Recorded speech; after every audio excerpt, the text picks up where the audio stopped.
Prepare-se, porque o tabuleiro político entre Brasil e Estados Unidos acaba de ganhar uma peça explosiva. O governo Donald Trump aplicou a duríssima Lei Magnitsky não só contra o ministro Alexandre de Moraes, mas também contra sua esposa, Viviane Barci de Moraes. Chamam essa medida de pena de morte financeira, e ela promete abalar ainda mais a já desgastada relação diplomática entre os dois países.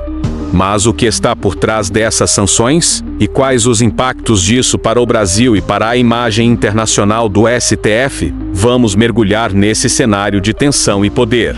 A sanção contra Viviane Barci não foi isolada. Ela é apontada pelos Estados Unidos da América como a peça-chave do suporte financeiro ao ministro Alexandre de Moraes. Segundo o secretário do Tesouro americano, Scott Bessent, não há Clyde sem Bonnie comparando o casal ao famoso do criminoso. Além disso, o Lex Instituto de Estudos Jurídicos, empresa ligada à família, também entrou na lista negra, o que amplia o bloqueio de bens e inviabiliza transações com bancos e empresas americanas.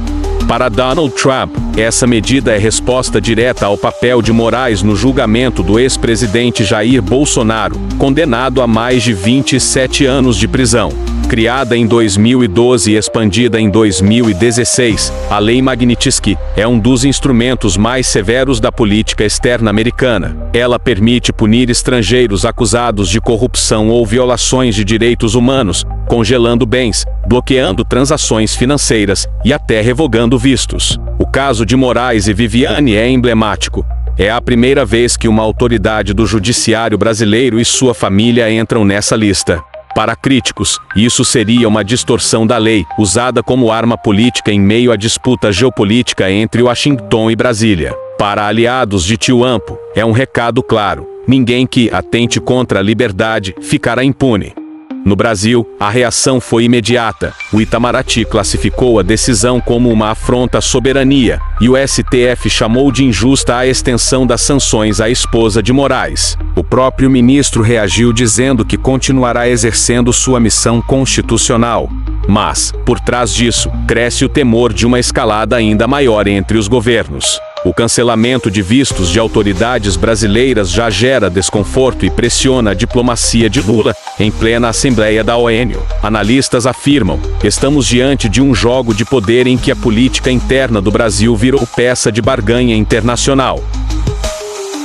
Os Estados Unidos estão sancionando uma rede-chave de apoio ao violador de direitos humanos, Alexandre de Moraes, incluindo sua esposa e a holding deles, o Instituto Lex. Que isto sirva de aviso a quem ameace os interesses dos Estados Unidos da América, protegendo e respaldando atores estrangeiros, como Moraes. Vocês serão responsabilizados.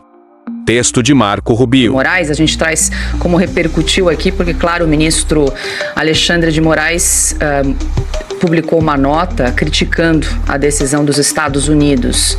Abre aspas, a ilegal e lamentável aplicação da Lei Magnitsky, que a minha esposa não só contrasta com a história dos Estados Unidos da América, de respeito à lei e aos direitos fundamentais, como também violenta o direito internacional, a soberania do Brasil e a independência do judiciário.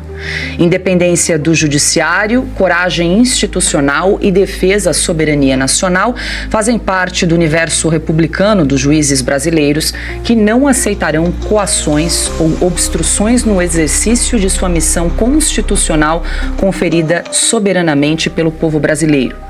As instituições brasileiras são fortes e sólidas. O caminho é o respeito à Constituição, não havendo possibilidade constitucional de impunidade, omissão ou covarde apaziguamento. Como integrante do Supremo Tribunal Federal, continuarei a cumprir minha missão constitucional de julgar com independência e imparcialidade. O Itamaraty também reagiu e classificou como indevida a sanção imposta pelos Estados Unidos a Viviane Barci de Moraes. Em nota, o governo brasileiro disse receber com profunda indignação a decisão e acusou os Estados Unidos de ingerência em assuntos internos do Brasil. O Ministério das Relações Exteriores afirmou que a aplicação da Lei Magnitsky, nesse caso, representa politização e desvirtuamento do instrumento. O Supremo Tribunal Federal também se manifestou sobre o caso e divulgou uma nota oficial destacando o seguinte: o Supremo Tribunal Federal lamenta e considera injusta a aplicação de sanções à esposa do ministro Alexandre de Moraes. Infelizmente, as autoridades norte-americanas foram convencidas de uma narrativa que não corresponde aos fatos.